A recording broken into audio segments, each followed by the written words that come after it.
All right, welcome guys. In this video, we are going to take our first look at similar polygons. All right, so what are similar polygons? Similar polygons are two polygons that have the same shape. Okay, when I say that they have the same shape, that doesn't mean a triangle and a triangle. Okay, two triangles do not have to be similar. They could be, all right, but we will talk more specifically on the next slide about what exactly makes two triangles similar. All right, one important thing to note is that the size does not necessarily have to be the same. They could be the same shape, but different sizes. Okay, they also could have the same shape and size. So if we find two congruent triangles, well, those congruent triangles are also similar. And we will see that in the definition on the next slide.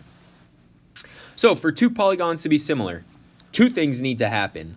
The first one is regarding the angles. The corresponding angles must be congruent. Okay, the corresponding angles must be congruent.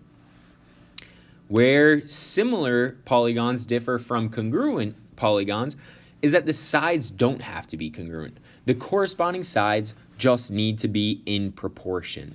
So that means that each of the ratios of the corresponding sides must be equal to the other ratios. All right, and we'll take a look at a couple of examples on this next slide.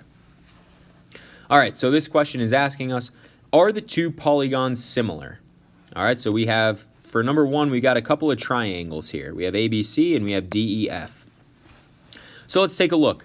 First, let's look at the angles. We can see angle congruent to angle C congruent to angle D, angle A and angle E are both right, so those are also congruent. Great, so we satisfy that first part, saying that the angles must be congruent. Now the second part is that the sides, the corresponding sides, must be in proportion. So if I set up a bunch of ratios, each of them should be equal to one another. Well, be careful. Make sure that you're lining up the correct sides here. If I have C is congruent to D and A is congruent to E, that tells me DE must be congruent to AC. Or sorry, it is corresponding to AC. It does not have to be congruent.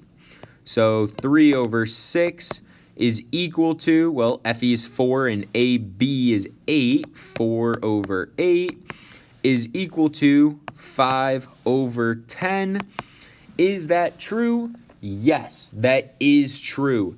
And we can see that all we have to do is multiply each side length from FED by 2 in order to get the side length on ABC. That is known as the scale factor. All right, we have a scale factor of 2.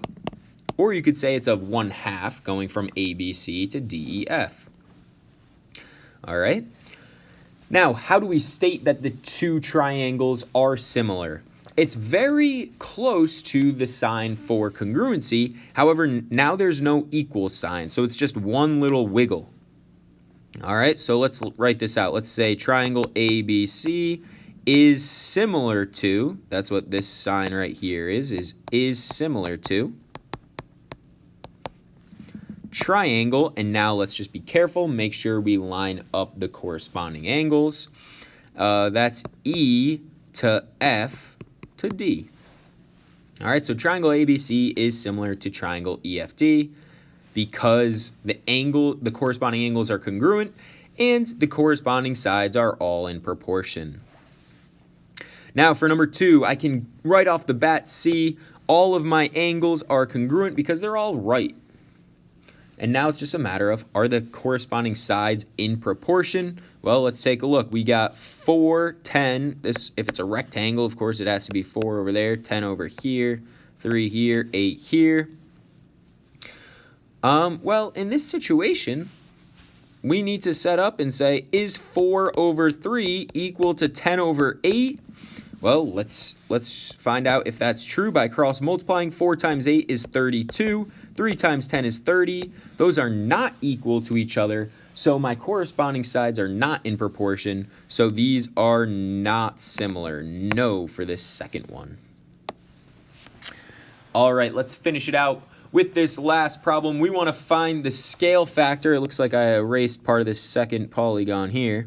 We want to find the scale factor And solve for x, y, and z, given that these two polygons are similar. So we're given that the two polygons are similar, and we need to find the scale factor 1, and then we also need to solve for x, y, and z. All right, well, looking here, let's find two of our sides that match up. I can see I have two corresponding sides in DC and HG, so that's 20 to 30. Well, 20 to 30, or you could do 30 over 20, simplifies down to 2/3. So I can see that polygon ABCD, this one right here, is 2/3 of polygon EFGH. Okay, that's our scale factor. So my scale factor is 2/3. So ABCD is 2/3 of EFGH. And that also tells me that EFGH is 3/2, just the reciprocal, right? Reciprocal just means flip this. So reciprocal, EFGH is 3/2 of ABCD. So let's start off. Let's solve for x. Well, x is just going to be 2/3 of 21. So x is equal to 2/3 times 21, which is 14. Z is going to be equal to 3/2 times 10. 3/2 times 10 is 15. And lastly, y is going to be equal to 3/2 times 8, which is equal to 12. All right, so y equals 12, z equals 15, and x equals 14. If you now set up these proportions, they would set up all these ratios in a proportion, they would be proportional. It's all equal.